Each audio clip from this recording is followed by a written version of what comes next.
안녕하세요. 저는 40대 초반 남자입니다. 저는 몇 년 전 하나뿐인 제 아내에게 정말 커다란 잘못을 할 뻔했어요.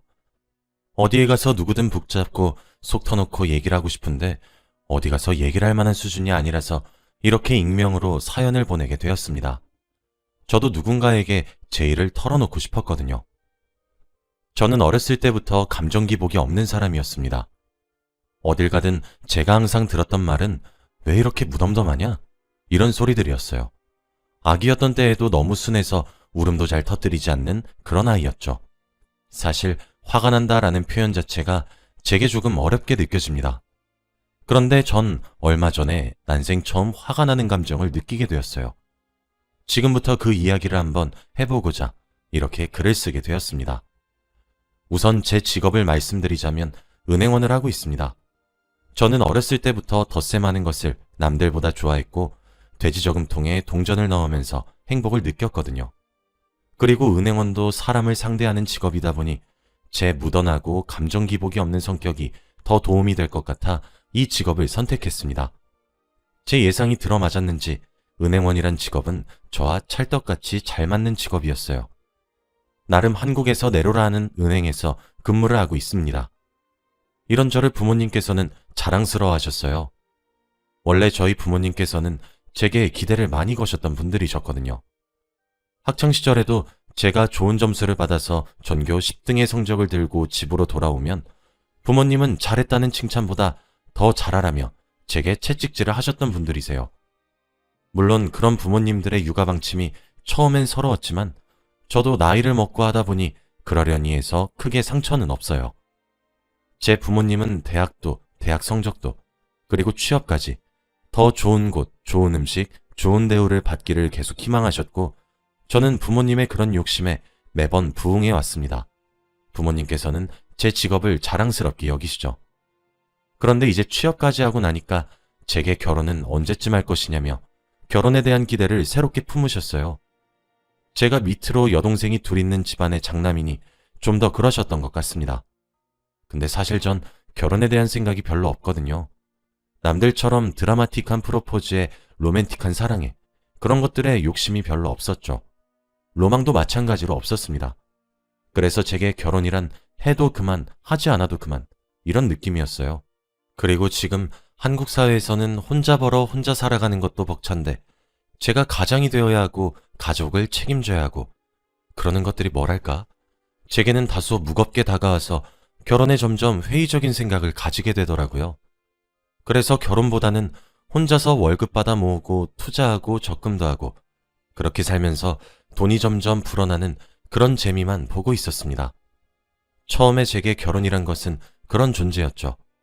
하지만 세월이 흘러가면서 제가 어쩌다 검사를 받게 된 적이 있었어요. 동네 비뇨기과에서 말이죠. 그런데 저는 병원에서 정말 충격적인 결과를 듣게 되었습니다. 제가 무정자증이란 사실이요. 그때가 20대 후반이었는데 뭐랄까 청천벽력 같은 그런 기분이었습니다. 부모님께는 말도 꺼내지 못했어요. 그런데 생각해보세요. 요즘 세상에 남자가 불임이라는데 어떤 여자가 저와 결혼을 약속하겠습니까? 보통은 그들만의 가족 계획이 있는데 저는 가족을 만들어주지 못하니 평생 혼자서 살아가야 할 팔자구나 싶었고 그때부터 저는 비혼주의자가 되기로 했죠. 애초에 결혼에 대해 흥미가 없었던 것도 큰 몫을 한 것 같지만요. 제 여동생들은 이런 저와 달리 명랑한 아이들이라 연애도 잘하고 그리고 둘 다 20대에 생각보다 젊은 나이에 결혼을 했어요. 그래서 정말 고향으로 내려가서 부모님을 마주하는 일은 시간이 지날수록 점점 어려워졌고 부담스럽게 느껴졌죠. 사실 일찍 결혼한 동생들이 그렇게 부럽지는 않았습니다. 조카들은 귀여웠지만 그냥 제 동생들의 아이들이니 귀여운 수준이었죠. 30대에 들어서고 점점 나이를 한 살씩 먹어서 중반의 나이가 되니 생각이 점차 바뀌더라고요. 막상 아이들을 기르는 재미도 쏠쏠해 보이고 제부들과 알콩달콩 잘 사는 모습과 그런 왁자지껄 웃고 떠드는 모습들이 참 예뻐 보였습니다. 몇 년 전까지만 해도 몇 가지 안 되는 단어만 내뱉었던 조카들이 삼촌, 신발 신고 나가서 놀자 정도의 문장을 말하기도 하니 너무 귀엽게 느껴지기도 했죠. 그때부터 결혼이란 것에 대한 제 생각이 조금씩 바뀌기 시작했습니다. 복작복작거리면서도 웃음이 끊이질 않는 동생들의 가족들을 보니 부럽더라고요. 이런 제 마음을 누구보다 먼저 눈치채신 분들은 다름 아닌 부모님들이셨습니다. 아무리 결혼하라고 말을 하고 잔소리를 해도 들어먹지 않았던 아들 자식이 결혼에 흥미를 보이기 시작하니 이때다 싶으셨는지 선자리를 알아봐주기 시작하셨죠. 싫다며 내빼려다가도 혹시 모르겠다는 기대감으로 부모님이 알아봐주시는 선자리에 모두 나갔습니다. 하지만 제 기대와는 달리 선자리에서는 제 마음에 드는 사람이 한 명도 없더군요. 이미 제 나이는 점점 먹어가는데 그때가 되니 진작 연애라도 많이 하고 살 것을 하면서 후회가 되기도 했죠. 이번 생엔 글렀구나 싶은 마음에 기대를 접으려던 시점에 나간 선자리에서 지금의 제 아내를 만났습니다. 선자리에서 만난 아내의 첫인상은 의외다 싶었어요. 누가 봐도 부모님의 성화에 등이 떠밀려 나온 티가 폴폴 났거든요.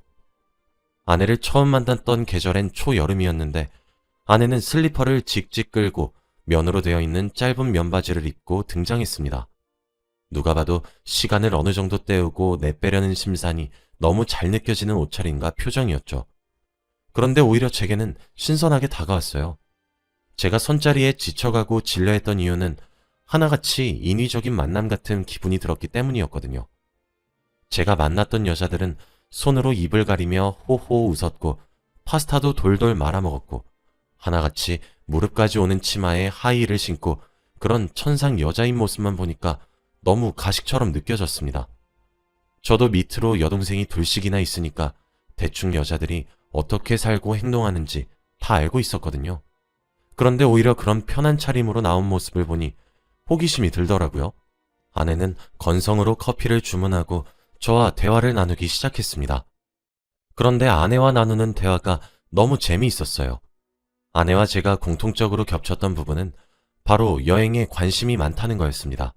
요즘 시국에는 해외여행을 간다는 것이 지탄받을 만한 일이지만 불과 2년 정도 전까지만 해도 해외에 가는 것이 너무 쉬웠거든요. 아내와 저는 여행의 스타일도 잘 맞았고 취미나 관심사가 정말 많이 통했어요. 근데 그런 기분은 저만 느꼈던 부분이 아니었나 보더라고요. 심드렁하던 아내의 태도도 점차 제게 집중을 하는 듯 했고 우리의 대화는 그렇게 무려 2시간이나 이어졌습니다.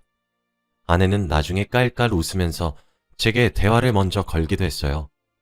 아내는 제게 밥을 같이 먹자고 제안하더라고요. 저는 물론 흔쾌히 허락했습니다.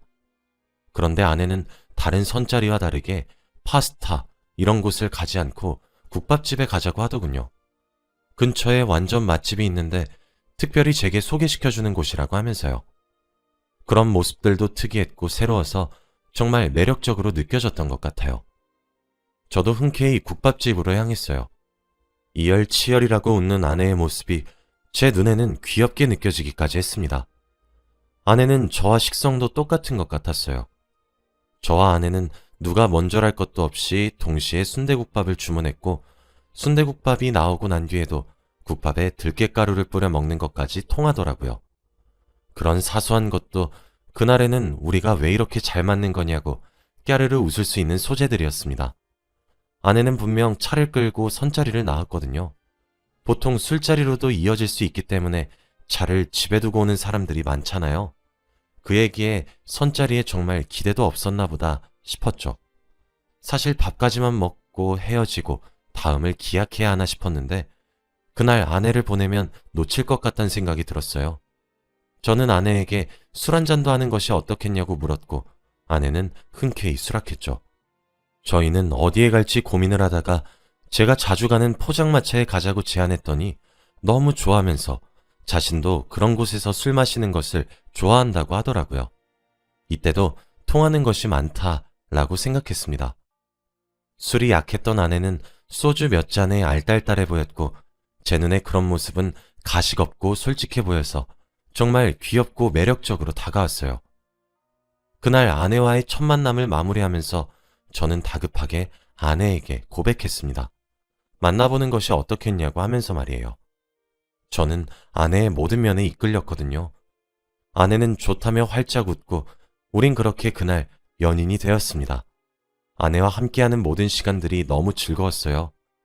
저는 제가 감정 기복이 없고 무던한 사람이라고 30년이 넘는 시간 동안 믿어왔는데 아내를 만나고 나니 제가 스스로 생각하기에도 이렇게 내가 감정에 예민했나 싶을 정도로 바뀌더라고요.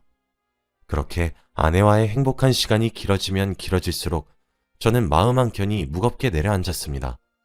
아내에게 불임이란 사실을 밝히지 못했으니까요. 하지만 저희 둘은 적지 않은 나이였고 언제가 되었든 고백을 해야만 했죠.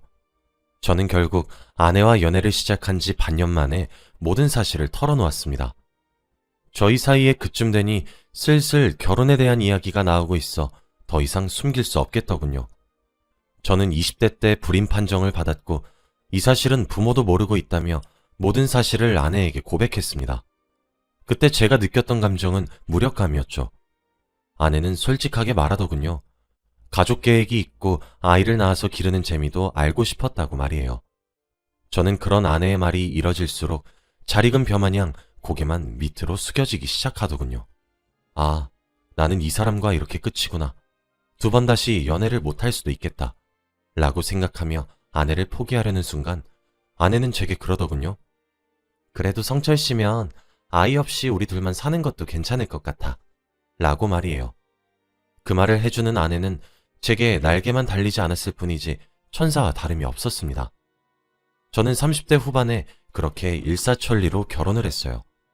처가댁에도 제가 불임이란 사실을 밝혀야 된다고 생각했지만 아내는 괜찮으니 숨기고 딩크족이라고 얘기를 하자고 하더라고요. 제가 잘못해서 생긴 병도 아닌데 그런 것들이 트집으로 잡혀서 문제 삼고 싶지 않다고 하면서요. 제 아내는 마음도 참 넓었습니다.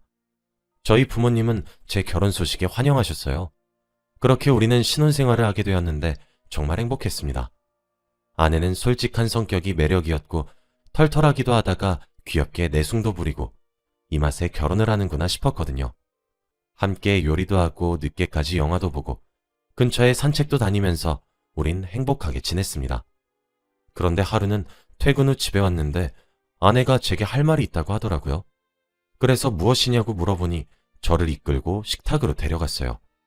저는 앉아서 아내가 차려준 밥을 먹으면서 얼른 얘기해달라 졸랐습니다.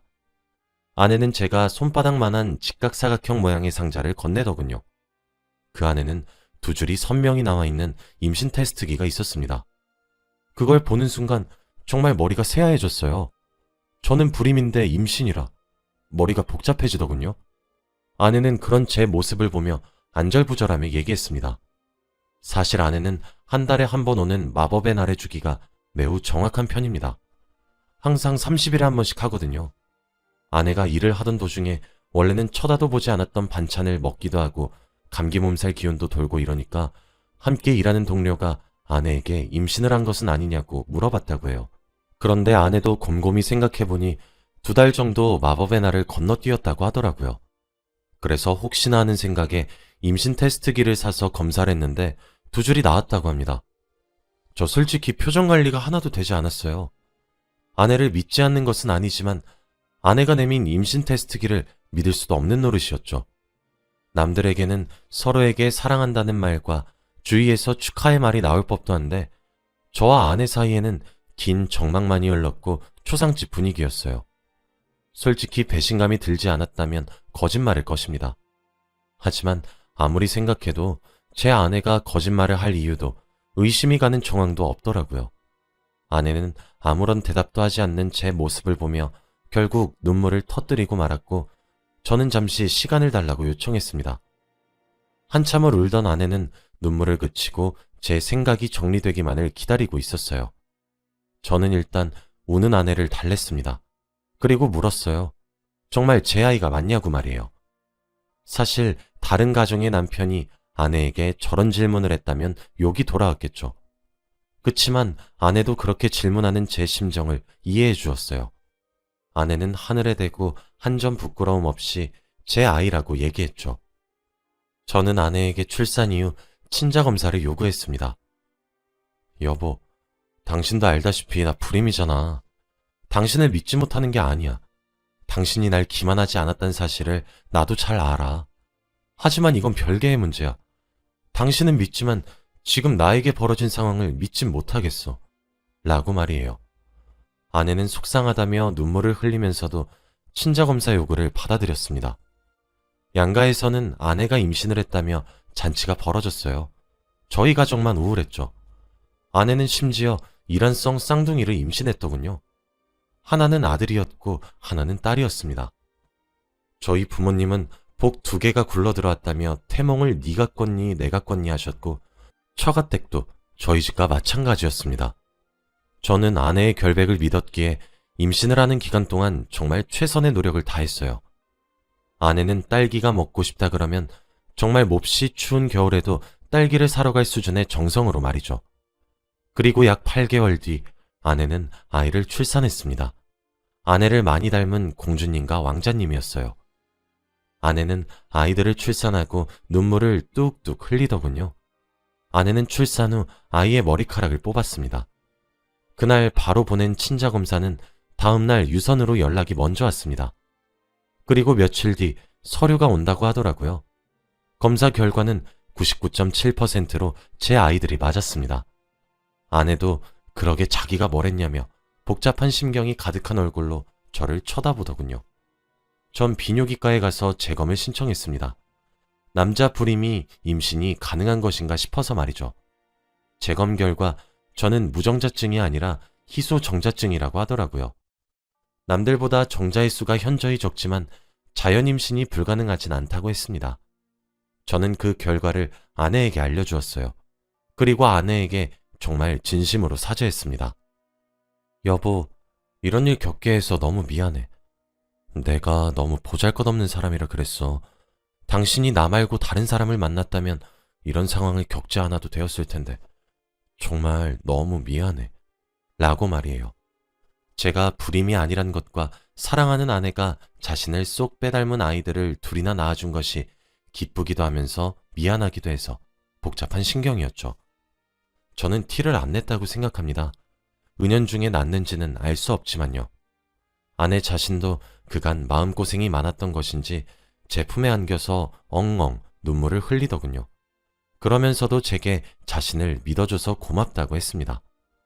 충분히 본인의 외도를 의심할 수 있는 상황임에도 불구하고 자신을 믿어주는 저를 보며 모든 것을 인내할 수 있었다고 하면서 말이에요. 저희 부부 사이에 일어났던 이 해프닝은 우리만 알고 있자며 굳게 약속도 했어요. 저는 제게 벌어졌었던 일이 어쩌면 저와 아내의 사랑을 시험했던 신의 질 나쁜 장난이었던 것은 아닌가 생각하고 있습니다. 찰나의 순간이라도 아내를 100% 신뢰하지 못한 스스로가 몇 년이 지난 지금까지도 많이 죄스럽네요. 아내는 이제 그때의 이야기를 꺼내면 제게 눈을 흘기며 장난을 칠 정도로 마음을 많이 풀었습니다. 저도 아내가 그렇게 장난을 치면 선자리에 슬리퍼를 신고 오는 사람이 어디 있냐며 맞받아치기도 해요. 물론 그렇게 되기까지 저도 많은 노력을 했던 것 같습니다.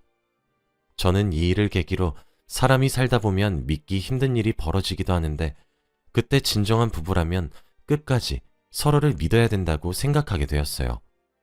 이 일이 일어난 이후 저는 아내가 김치찌개가 된장찌개라고 해도 믿고 있습니다. 그런 제 모습을 보고 웃는 아내가 귀엽고 사랑스럽기도 하지만요. 제 이야기를 들으신 여러분들도 자신의 배우자를 저처럼 믿으셨으면 좋겠습니다. 제가 만약 아내를 믿지 못했다면 지금의 관계는 없었을 것 같아요. 상상만 해도 매우 아찔하네요. 순간의 선택이 인생을 좌우했을 수도 있다는 생각을 하니 오싹하기까지 한 것 같습니다. 제 이야기는 여기까지예요. 긴 이야기를 들어주셔서 정말 감사합니다.